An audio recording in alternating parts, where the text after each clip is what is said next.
हाय बच्चों and welcome back to explore interesting. तो यार इस वीडियो के साथ हम एक न्यू प्लेलिस्ट की शुरुआत करने वाले हैं जिसका नाम होने वाला है फ्रिक्शन। और अभी तक जितना भी कुछ हमने मैकेनिक्स में सीखा अपने न्यूटन्स लॉज ऑफ मोशन के पूरे प्लेलिस्ट में, हमने हमेशा बात की कि किन्हीं भी दो सरफेसेस के बीच में किसी प्रकार का कोई फ्रिक्शन या कोई रफनेस ऐसा कुछ नहीं है। तो इसलिए वहां पे हमने एकदम आइडियल केस, एकदम परफेक्ट केस लिया था जहां पे बॉडीज के बीच में किसी प्रकार का कोई फ्रिक्शन नहीं होता।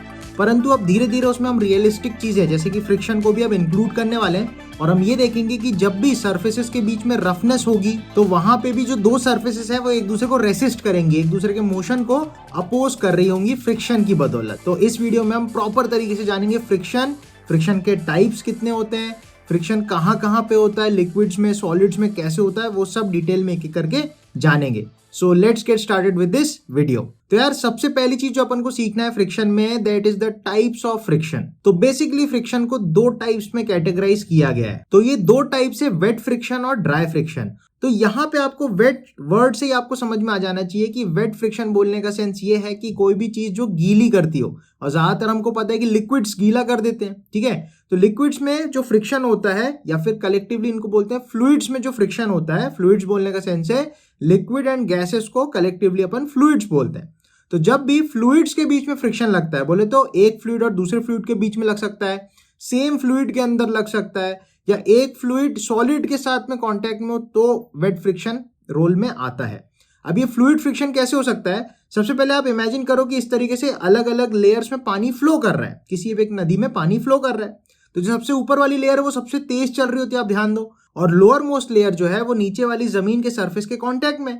तो क्योंकि जमीन रुकी हुई है तो सबसे नीचे वाली जो पानी की लेयर होगी वो भी तो रुकी हुई होगी, राइट।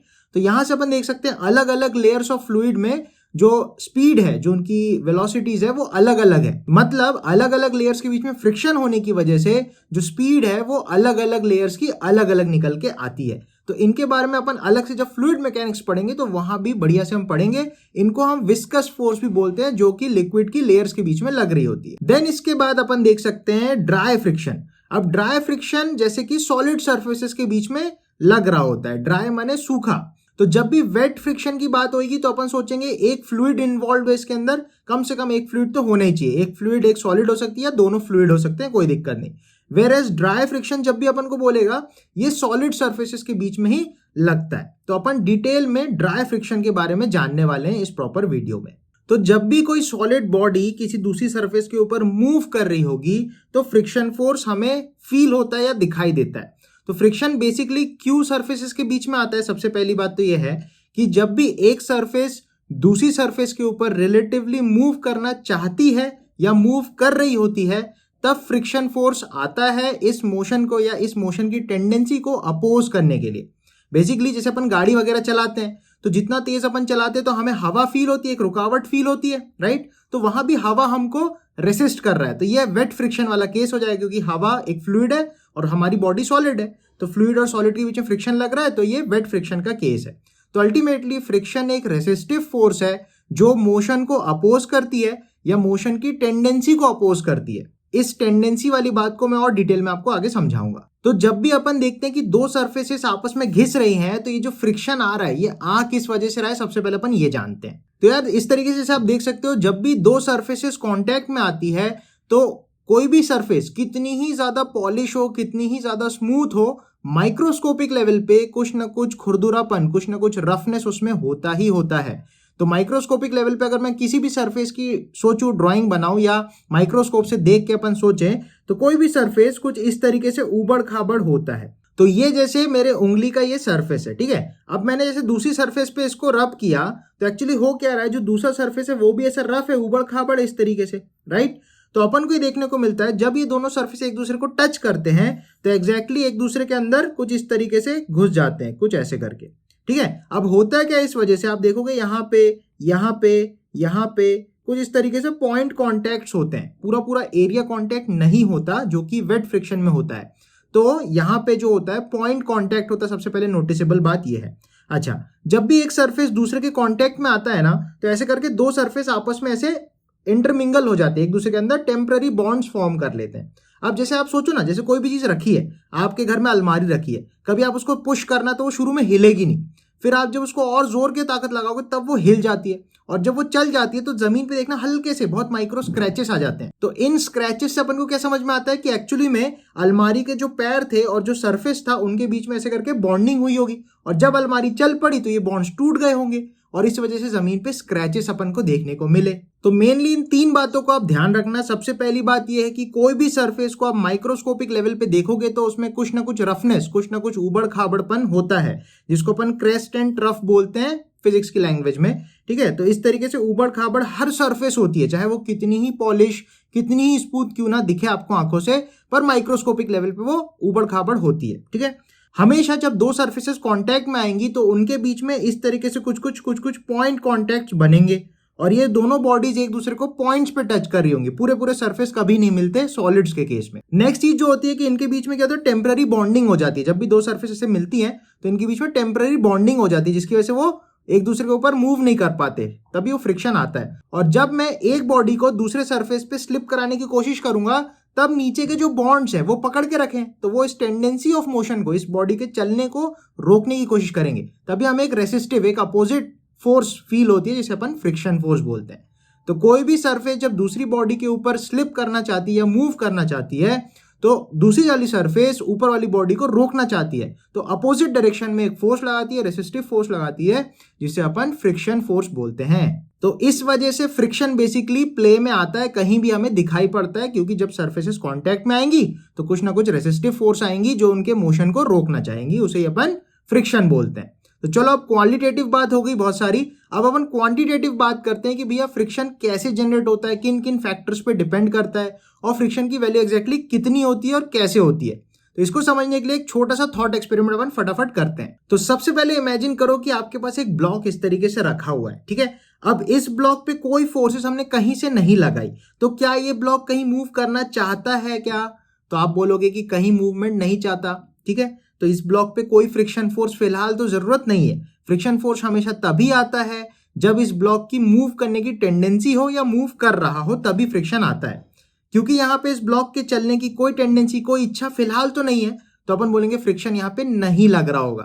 तो यहाँ पे अपना पहला डायलॉग बनता है कि फ्रिक्शन जहां जरूरत वहां लगेगा। इसके बाद आप इमेजिन करो कि इस ब्लॉक पे आपने कुछ फोर्स लगाया, कुछ इस तरीके से F फोर्स लगाया। अब इस फोर्स को लगाने की वजह से ये ब्लॉक की मूव करने की टेंडेंसी आएगी, क्योंकि हमने देखा है जब भी आप फोर्स लगाओगे तो बॉडी में कुछ ना कुछ एक्सेलरेशन प्रोड्यूस होता है। लेकिन अगर मैं बोलूं ये फोर्स इतना ज्यादा सफिशिएंट नहीं है कि इस ब्लॉक को यहां से हिला पाए, तो अपन बोलेंगे जितना भी फोर्स आप लगाओगे ये फ्रिक्शन फोर्स नीचे से आएगा और उसको बैलेंस आउट कर देगा, तो ये ब्लॉक बिल्कुल नहीं हिलने वाला है। और जनरली ऐसा होता भी है, जब आप सपोज फोन आपका टेबल पे रखा हुआ है, आपने उस फोन को हल्का सा पुश किया तो फोन तुरंत नहीं चलने लग जाता। ठीक है, एक पर्टिकुलर फोर्स से ज्यादा पुश करोगे, ज्यादा फोर्स लगाओगे, तभी वो मूव करना स्टार्ट होता है। तो अपन ये बोल सकते हैं कि फ्रिक्शन एक लिमिट तक उसको रोक पाता है, उसके बाद बॉडी चल पड़ती है। अच्छा, उस लिमिट के नीचे क्या होता रहता है? आप इमेजिन करो कि अगर आपने सपोज इस ब्लॉक के चलने का जो मैक्सिमम वैल्यू है, मैक्सिमम फोर्स आपको लगानी है, वो है मान लो 50 न्यूटन। आप 50 न्यूटन से ज्यादा लगाओगे तो ये चल पड़ेगा। परंतु क्या आप नोटिस कर सकते हो कि जब आपने 10 न्यूटन लगाया होगा तब भी ये ब्लॉक नहीं हिला होगा, जब आपने 20 न्यूटन लगाया होगा तब भी ये ब्लॉक नहीं हिला होगा, जब आपने 40 न्यूटन लगाया होगा तब भी ये ब्लॉक नहीं हिला होगा। तो इसका रीजन क्या है? रीजन ये है कि जितना फोर्स आप लगाओगे उतना ही अपोजिट डायरेक्शन में फ्रिक्शन फोर्स आ जाएगा और इस बॉडी को वहीं के वहीं रोक के इक्विलिब्रियम में बनाए रखेगा। तो यहां से अपन को एक बात सीखनी है कि फ्रिक्शन एक सेल्फ एडजस्टिंग फोर्स है, जिसका मतलब अगर आपने इसकी जो मैक्सिमम लिमिट है, जिस मैक्सिमम फोर्स पे मूव कर जाएगा, उससे कम फोर्स आपने लगाई है, तो फ्रिक्शन भी उतना ही फोर्स अपोजिट डायरेक्शन में लगा के बॉडी को रोक देगा। बस इसमें कंडीशन आपको ये ध्यान रखनी है कि इस बॉडी पे जो मैक्सिमम वैल्यू ऑफ फोर्स है जिस पे मूव कर जाएगा, उससे कम फोर्स लगनी चाहिए। उसके नीचे फ्रिक्शन अपने आप को एडजस्ट करके इस अपोजिंग फोर्स के बराबर फोर्स लगा के बॉडी को रोक सकता है। अब अपन ने जैसे बोला कि ये बॉडी 50 न्यूटन पे मूव कर जाएगी, राइट? अब होगा क्या, जैसे आपने मान लो यहाँ पे 60 न्यूटन फोर्स लगा दी, लेकिन फ्रिक्शन की औकात कितनी है, फ्रिक्शन की लिमिट कितनी है, 50 न्यूटन, तो वो अभी 50 ही लगाता रहेगा और इस बॉडी पे जो नेट फोर्स होगा वो आगे 60 और पीछे 50 होके, मतलब नेट फोर्स इस पे 10 न्यूटन रह जाएगी। तो इस एक्सपेरिमेंट से अपन को ये सीखने मिलता है कि सबसे पहला पॉइंट, फ्रिक्शन की जहां जरूरत होगी वो वहीं पे लगेगा। अगर एक्सटर्नल फोर्स बॉडी पे नहीं है या बॉडी की मोशन की टेंडेंसी नहीं है तो फ्रिक्शन की जरूरत भी नहीं है, फ्रिक्शन नहीं लगेगा। तो फर्स्ट पॉइंट हमको ये सिखाता है। नेक्स्ट पॉइंट जो अपन ने सीखा वो ये है कि फ्रिक्शन एक सेल्फ एडजस्टिंग नेचर वाली फोर्स है। इसमें होता ही है, सपोज एक बॉडी है, वो एक particular maximum value of force लगाने पे ही मूव करता है। मतलब उस बॉडी पे जो फ्रिक्शन है उसकी एक मैक्सिमम लिमिट है, उस लिमिट से अगर ज्यादा फोर्स लगाओगे तो ये बॉडी मूव कर जाएगी। तो वही मैक्सिमम फोर्स को अपन मैक्सिमम वैल्यू ऑफ फ्रिक्शन बोलते हैं या मैक्सिमम लिमिट ऑफ फ्रिक्शन भी बोलते हैं। तो अगर आप इस बॉडी पे उस मैक्सिमम लिमिट ऑफ फ्रिक्शन की वैल्यू से कम फोर्स अगर आप लगाओगे तो फ्रिक्शन उतना ही इक्वल एंड अपोजिट फोर्स लगा के इस बॉडी को रोक देगी, इक्विलिब्रियम में रखे रहेगी, स्टैटिक कंडीशन में रखी रहेगी, बॉडी रुकी हुई रहेगी। नेक्स्ट पॉइंट जो बहुत इंपॉर्टेंट है वो ये है, जैसा हमने अपने एग्जांपल में देखा कि इस बॉडी पे आप 50 न्यूटन का फोर्स लगाओगे तब तक ये बॉडी स्टैटिक कंडीशन में ही रहेगी, रुकी रहेगी। लेकिन 50 से अगर ज्यादा फोर्स लगाओगे तो फ्रिक्शन झेल नहीं पाएगा और ये बॉडी मूव करने लग जाएगी। परंतु एक बार बॉडी मूव करने लग गई तो उसके बाद फ्रिक्शन कुछ नहीं कर पाता। इस बॉडी पे जो भी नेट फोर्स रहेगी वो रहेगी आगे वाली बड़ी फोर्स F माइनस पीछे वाली छोटी फोर्स फ्रिक्शन बराबर ma। ऐसे करके अपन F बराबर ma की इक्वेशन बना पाएंगे। तो जब भी जो फोर्स लगा रहे हो वो मैक्सिमम लिमिट ऑफ फ्रिक्शन से ज्यादा लगाओगे तो बॉडी मूव कर जाएगी, एक्सेलरेट करने लगेगी। परंतु अगर ये फोर्स फ्रिक्शन की मैक्सिमम वैल्यू से कम है तो बॉडी रुकी हुई रहेगी, क्योंकि friction equal and opposite force पीछे लगा के बॉडी को रोक देगा। अब इसके बाद अपन को देखना है कि लॉज ऑफ फ्रिक्शन क्या क्या है, इनमें क्या क्या चीजें आती हैं, फ्रिक्शन को क्वांटिटेटिवली कैसे डिफाइन किया जाता है और फ्रिक्शन का फॉर्मूला क्या बनता है, ये अपन सीखेंगे। तो अभी तक अपन ने ये जाना कि जब भी आप एक फोर्स लगाओगे उसको अपोज करने के लिए फ्रिक्शन फोर्स मैदान में आता है और इस बॉडी के चलने को, इस बॉडी के मोशन को या टेंडेंसी ऑफ मोशन को रेसिस्ट करता है, राइट।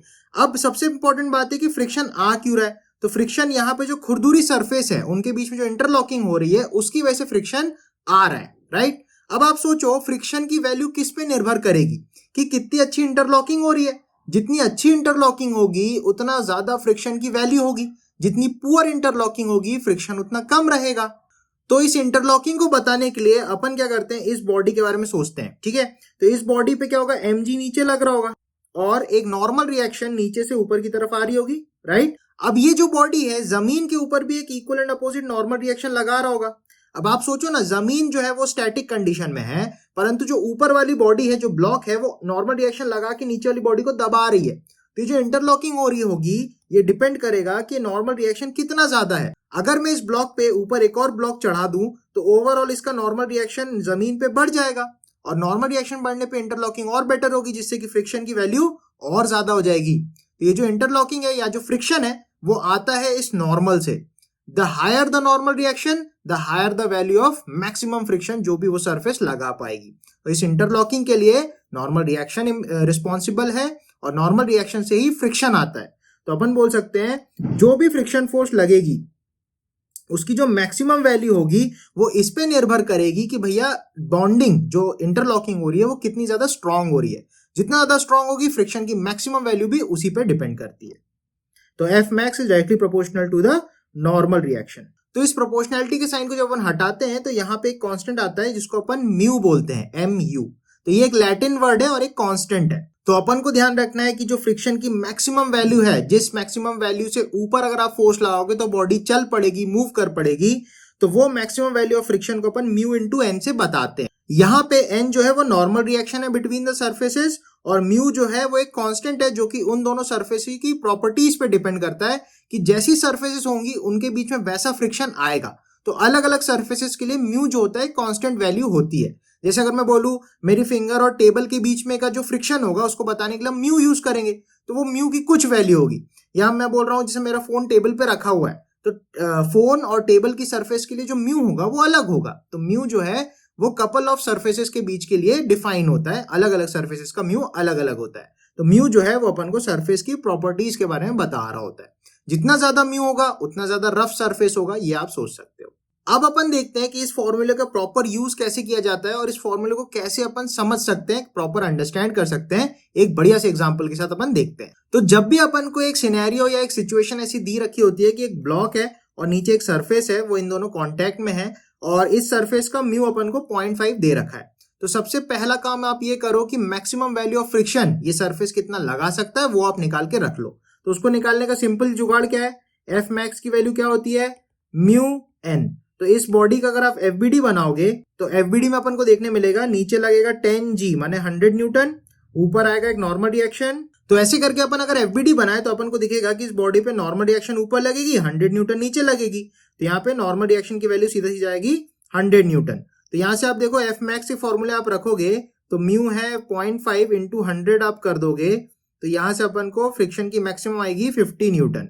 मतलब ये वाला जो ब्लॉक है ये 50 न्यूटन के फोर्स लगाओगे या उससे ज्यादा लगाओगे तो मूव कर जाएगी, और 50 से कम लगाओगे तो ये रुकी हुई रहेगी, स्टैटिक कंडीशन में रहेगी। ठीक है, अभी यहाँ पे फ्रिक्शन की जरूरत है क्या? तो आप बोलोगे नहीं, कोई फोर्स ही नहीं है तो फ्रिक्शन यहाँ पे नहीं लगेगा। जब मैं इस पे कोई फोर्स लगाऊंगा तो फ्रिक्शन आएगा उस फोर्स को अपोज करने, इस बॉडी के मोशन की जो टेंडेंसी होगी उसको रोकने के लिए फ्रिक्शन आएगा। तो फिलहाल तो फ्रिक्शन की जरूरत नहीं है, ये ब्लॉक शांति से रखा है तो फ्रिक्शन 0 लगेगा या अपन बोलेंगे नहीं लगेगा। ठीक है, इसके बाद सोचो अगर मैंने इस पे 40 न्यूटन का फोर्स लगाया तो होगा क्या?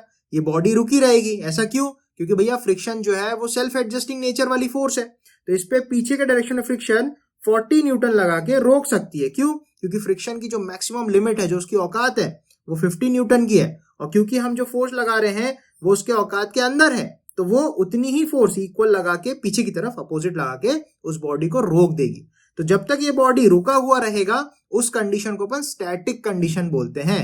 और यहाँ पे जो फ्रिक्शन लग रहा है अंडर 50 न्यूटन जो भी फ्रिक्शन लगेगा उसको अपन स्टैटिक फ्रिक्शन नाम देते हैं। सिमिलरली अगर मैं इस पे 45 न्यूटन का फोर्स लगाऊंगा तो भी ये ब्लॉक नहीं हिलने वाला, और फ्रिक्शन 45 न्यूटन पीछे के डायरेक्शन में लगा के इस बॉडी को रोक देगा और अगेन ये बॉडी स्टैटिक कंडीशन में रहेगी।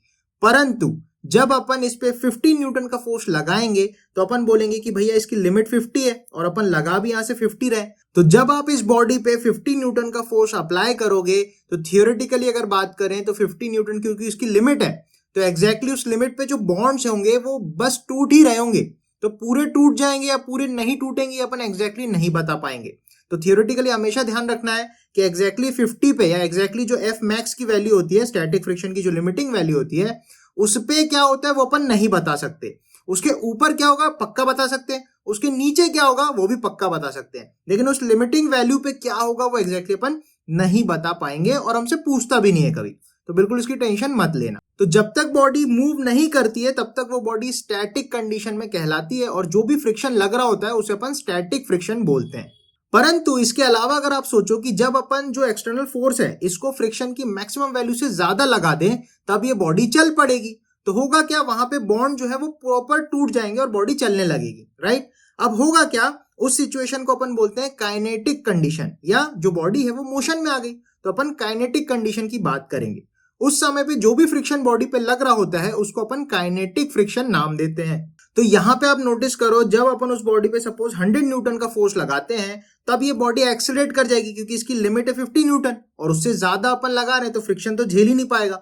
तो उस सिचुएशन में जो भी फ्रिक्शन लग रहा होता है उसको अपन काइनेटिक फ्रिक्शन बोलते हैं। थियोरेटिकली अगर बात करें, कई बार अपन को काइनेटिक फ्रिक्शन के बारे में ज्यादा कुछ नहीं दिया होता, क्वेश्चन में हमको बस एक म्यू दे रखा होता है, तो जो म्यू हमने स्टैटिक कंडीशन के लिए इस्तेमाल किया वही म्यू अपन काइनेटिक में भी यूज कर सकते हैं। अगर आप थोड़ा टेक्निकली थोड़ा प्रैक्टिकली सोचो तो जो भी बॉडी है वो जब चल रही होगी तो उसके आगे से देखो नए बॉन्ड्स बन रहे होंगे और पीछे से पुराने बॉन्ड्स टूट रहे होंगे। तो डायनामिक कंडीशन में या काइनेटिक कंडीशन में अपन ये बोल सकते हैं कि जब भी बॉडी मूव कर रही होगी काइनेटिक कंडीशन में होगी, नए बॉन्ड्स बन रहे होंगे आगे से और पीछे से पुराने बॉन्ड्स टूट रहे होंगे। तो इसका मतलब इफेक्टिवली जो बॉन्ड्स है उस समय पे थोड़े से कम हो जाएंगे, तो अपन बोल सकते हैं म्यू की वैल्यू भी थोड़ी सी कम हो जाती है। तो देखा ये गया है प्रैक्टिकली में कि काइनेटिक कंडीशन में म्यू थोड़ा सा कम होता है स्टैटिक कंडीशन के म्यू से। तो अपन ये सीखते हैं कि म्यू के जनरली म्यू एस से कम ही होना चाहिए, लेकिन कई बार बुक्स में क्योंकि अपन को नहीं बताता तो अपन इसको इक्वालिटी के साथ भी ले सकते हैं। मतलब जो म्यू अपन को दिया होगा उसी म्यू को हम काइनेटिक में भी यूज करेंगे, उसी म्यू को अपन स्टैटिक में भी यूज करेंगे। जैसे बोलने का सेंस ये है, अगर इस सवाल में मैंने आपको एक ही म्यू देके छोड़ दिया तो आप बोलोगे यही म्यू हम स्टैटिक में भी यूज कर लेंगे, काइनेटिक में भी यूज कर लेंगे। तो इसका एक्सेलरेशन अगर आपको निकालने को बोले कि इस ब्लॉक का एक्सेलरेशन बताओ जब इस पे 100 न्यूटन फोर्स लगी, तो हमको पता है फ्रिक्शन की मैक्सिमम वैल्यू है 50, तो पीछे लग रहा होगा 50, वही काइनेटिक फ्रिक्शन का काम करेगा। तो अपन बोलेंगे 100 आगे माइनस 50 पीछे बराबर ma, एफ नेट बराबर ma की इक्वेशन। राइट, तो यहां से आप एक्सेलरेशन निकालोगे तो 5 मीटर पर सेकेंड स्क्वायर आ जाएगा। तो अगर मैंने आपको ऐसा दिया कि म्यू अलग से नहीं बताया काइनेटिक वाला क्या है स्टैटिक वाला क्या है, तो आप ऐसे करके कर सकते हो। लेकिन सपोज मैंने आपको म्यू अगर अलग से बता दिया तब कैसे करना है? तो म्यू के मान लो मैंने आपको दे दिया 0.4, तो अब आप सबसे पहले क्या करना, म्यू के से अलग से काइनेटिक फ्रिक्शन की आप वैल्यू निकाल लेना। तो काइनेटिक फ्रिक्शन का फंडा भी वही है, म्यू के इनटू एन ही होता है। तो इस तरीके से आप काइनेटिक फ्रिक्शन की वैल्यू निकाल लो। अब क्या करना है कि जब ये बॉडी मूव कर रही है तो स्टैटिक वैल्यू को ना यूज करके काइनेटिक वैल्यू को यूज करो। मतलब जब तक ये बॉडी स्टैटिक कंडीशन में है, बोले तो 50 न्यूटन या उससे कम फोर्स लग रही है, तब तक आप इस वाले म्यू के थ्रू इस वाले फ्रिक्शन की वैल्यू आप यूज करो, स्टैटिक कंडीशन लगा के आप काम करो। लेकिन अब आपको दिखता है कि ये फोर्स इसकी मैक्सिमम लिमिटिंग फ्रिक्शन से ज्यादा है, बोले तो स्टैटिक फ्रिक्शन से ज्यादा है लिमिट से, तो अपन बोलेंगे खटैक से गियर चेंज होगा और काइनेटिक फ्रिक्शन आ जाएगा। मतलब बॉडी मूव करने लग जाएगी और इसमें पीछे की तरफ आप काइनेटिक फ्रिक्शन वाला फोर्स का इस्तेमाल करना। ठीक है, तो अपन बोलेंगे अगर ये कंडीशन आपको अलग से दे दी मैंने, म्यू बराबर 0.4 काइनेटिक वाला, तो अब आप क्या लगाओगे, 100 आगे माइनस 40 पीछे बराबर 10a। तो यहां से एक्सीलरेशन आ जाएगा 6 मीटर पर सेकेंड स्क्वायर। तो अपन को बेसिकली याद रखना है, अगर अपन को अलग से म्यू एस और म्यू के देगा तो ठीक है, अदरवाइज हम एक ही म्यू से म्यू एस और म्यू के ले सकते हैं। प्रैक्टिकली कोई आपसे पूछे तो म्यू के और म्यू एस एक दूसरे से अलग होते हैं। म्यू के जनरली थोड़ा छोटा होता है और म्यू एस जनरली थोड़ा बड़ा होता है, परंतु थियोरेटिकली हम बात करें तो दोनों को बराबर भी ले सकते हैं। तो फ्रिक्शन के इन लॉस को सीखने के लिए मेरे 3 बहुत ही खासम खास डायलॉग्स हैं जो मैं आपके साथ शेयर करना चाहता हूं, और इन डायलॉग्स को अगर आप याद रखोगे तो फ्रिक्शन का ऐसा कोई सवाल या ऐसा कोई कॉन्सेप्ट नहीं होगा जो आप कर नहीं पाओगे या सॉल्व नहीं कर पाओगे या समझ नहीं पाओगे। तो इन डायलॉग्स को एक एक करके अपन देखते हैं। तो सबसे पहला डायलॉग है मेरा कि जहां जरूरत वहां लगेगा। फ्रिक्शन जहां पे जरूरत होगी वहीं लगेगा, अदरवाइज रिक्वायरमेंट नहीं है तो नहीं लगेगा। अगर कोई एक्सटर्नल फोर्स बॉडी पे नहीं लग रही है तो फ्रिक्शन की भी रिक्वायरमेंट नहीं होगी, तो फ्रिक्शन भी नहीं लगेगा। तो जहां जरूरत वहां लगेगा। देन नेक्स्ट पॉइंट है इसके सेल्फ एडजस्टिंग नेचर को बताता हुआ, जितना जरूरत उतना लगेगा। अगर जैसे मैक्सिमम वैल्यू अपन ने देखा था 50 न्यूटन है, तो अगर बाहर से एक्सटर्नल फोर्स 40 न्यूटन लगी तो फ्रिक्शन भी जितना जरूरत उतना ही लगेगा, 40 न्यूटन लग के उसको बैलेंस आउट कर जाएगा। तो जितना जरूरत उतना लगेगा, यह हमें बताता है self adjusting nature of friction को। और जो फाइनल सबसे ज्यादा इंपॉर्टेंट पॉइंट है वो है औकात से ज्यादा नहीं लगेगा। इसका मतलब ये है, जैसा हमने देखा था कि फ्रिक्शन की एक मैक्सिमम वैल्यू होती है, उससे ज्यादा वो लग ही नहीं सकता। तो अगर मैक्सिमम लिमिट ऑफ फ्रिक्शन के अंदर एक्सटर्नल फोर्स लग रही है तो ये फ्रिक्शन उसको सेल्फ एडजस्ट करके रोक देगा बॉडी को। लेकिन अगर मैक्सिमम वैल्यू ऑफ फ्रिक्शन से ज्यादा एक्सटर्नल फोर्स लगेगी तो भी फ्रिक्शन अपनी मैक्सिमम वैल्यू के बराबर ही लग पाएगा, उससे ज्यादा नहीं लग पाएगा। तो 3 डायलॉग्स अल्टीमेटली अपन को ध्यान रखने हैं। जहां जरूरत वहां लगेगा, जितना जरूरत उतना लगेगा, और औकात से ज्यादा नहीं लगेगा। तो इसको बिल्कुल अच्छे से याद रखना। तो फाइनली इस वीडियो को कंक्लूड करते हैं friction force versus external force के एक ग्राफ से। तो ये ग्राफ बेसिकली एक ब्लॉक के लिए है जो कि सरफेस पे रखा हुआ है, एक रफ सरफेस पे, और जैसे जैसे हम इस पे एफ एक्सटर्नल फोर्स लगा रहे हैं और इसकी वैल्यू बढ़ाते जाएंगे तो फ्रिक्शन क्या क्या वैल्यूज लेता है और कैसी हरकतें करता है ये अपन देखने वाले हैं। सबसे पहले आप ये सोचो कि जो भी एक्सटर्नल फोर्स अपन लगा रहे हैं, ठीक है, उसको एक्स एक्सिस में बनाए, और जो भी फ्रिक्शन फोर्स आएगा उसको अपन ने वाई में बनाया। तो सबसे पहले आप ये सोचो कि जितना भी एक्सटर्नल फोर्स आप लगाओगे, फ्रिक्शन उतना ही फोर्स लगा के बॉडी को रोक देगा, बॉडी को चलने नहीं देगा। तो इसको अपन स्टैटिक जोन बोलते हैं, जहां तक एक्सटर्नल फोर्स को फ्रिक्शन बैलेंस आउट कर सकता है। कहां तक कर सकता है? अपनी औकात तक, बोले तो maximum limit of static friction तक। जब तक जो भी एक्सटर्नल फोर्स आप लगा रहे हो वो फ्रिक्शन की मैक्सिमम वैल्यू से कम है तो फ्रिक्शन अपने सेल्फ एडजस्टिंग नेचर के कारण उस फोर्स को अपोज कर देगा और बॉडी को स्टैटिक कंडीशन में रोक देगा। तो इस रीजन को अपन स्टैटिक जोन भी बोलते हैं। यहाँ पे जो आपकी एक्सटर्नल फोर्स है ये मैक्सिमम वैल्यू ऑफ फ्रिक्शन तक की लिमिट है। अगर इससे कम है तो बॉडी स्टैटिक रहेगी, रुकी रहेगी, और फ्रिक्शन सेल्फ एडजस्ट कर पाएगा। तो ये जो एंगल है 45 डिग्री का बनेगा, क्योंकि जो भी एक्सटर्नल फोर्स की वैल्यू होगी उतनी ही फ्रिक्शन की भी वैल्यू होगी। ठीक है, तो x बराबर y हो जाएगा, तो ये 45 डिग्री की स्ट्रेट लाइन आ जाएगी। ठीक है, अब इसके बाद क्या होगा, जैसे ही आपने वो लिमिटिंग वैल्यू को क्रॉस किया, मान लो 50 न्यूटन था अपना, तो 50 से ज्यादा 51 गए, 52 गए, तो बॉडी खटैक से काइनेटिक जोन में आ जाएगी, बॉडी चल पड़ेगी, फ्रिक्शन काइनेटिक वाला लग जाएगा। तो खटैक से फ्रिक्शन काइनेटिक वाला लगने लगेगा और बॉडी चलने लग जाएगी।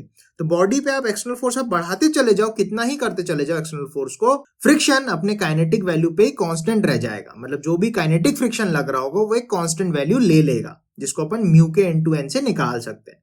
तो बेसिकली फ्रिक्शन 2 प्रकार के होते हैं, स्टैटिक और काइनेटिक। तो स्टैटिक फ्रिक्शन तब अपन लगाते हैं जब बॉडी रुकी हुई रहती है या फ्रिक्शन अपना सेल्फ एडजस्टिंग नेचर दिखा रहा होता है, राइट। और काइनेटिक फ्रिक्शन तब लगता है जब बॉडी एक्सेलरेट कर जाए, मूव करने लग जाए, तब काइनेटिक फ्रिक्शन रोल प्ले करने लग जाता है। तो इस ग्राफ को आप बढ़िया से याद रखना और जो भी यहाँ पे काइनेटिक फ्रिक्शन, स्टैटिक फ्रिक्शन जो भी हमने पढ़ा उसको बढ़िया से आप ध्यान रखना, तो आगे के क्वेश्चंस में बहुत ज्यादा हेल्पफुल ये रहने वाला। तो इसी के साथ अपन इस वीडियो को कंक्लूड करते हैं। सब लोग बढ़िया से पढ़ते रहो और अगर एनएलएम वाली प्लेलिस्ट नहीं देखा तो जरूर से उसको देखना, तब इस चैप्टर को समझने में आपको ज्यादा हेल्प होगी। ठीक है, और मुझसे आप कनेक्ट होना चाहते हो, कहीं भी मुझसे बात करना चाहते हो, कुछ भी रिक्वेस्ट है आपकी जो भी है, मुझसे कनेक्ट होना है तो अल्टीमेटली मैं इंस्टाग्राम पे बहुत ज्यादा एक्टिव रहता हूँ, तो वहां पे आप मुझसे मिल सकते हैं, मुझसे बात कर सकते हो। ठीक है, और इस चैनल को सपोर्ट करना है तो इसको प्लीज सब्सक्राइब करना और मुझे सपोर्ट करना, क्योंकि इसी के साथ सीक्वेंशियली मैं काफी सारे वीडियोस लाता रहूंगा 11th और 12th क्लास के फिजिक्स के,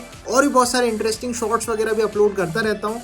तो इनको आप फटाफट देखने के लिए, जल्दी जल्दी नोटिफाई होने के लिए सब्सक्राइब के साथ बेल आइकन भी जरूर दबाना। तो इसी के साथ अपन इस वीडियो को कंक्लूड करते हैं, मिलते हैं अपने अगले वीडियो में। टिल देन बढ़िया से पढ़ाई करते रहो, फिर मिलेंगे। Bye bye.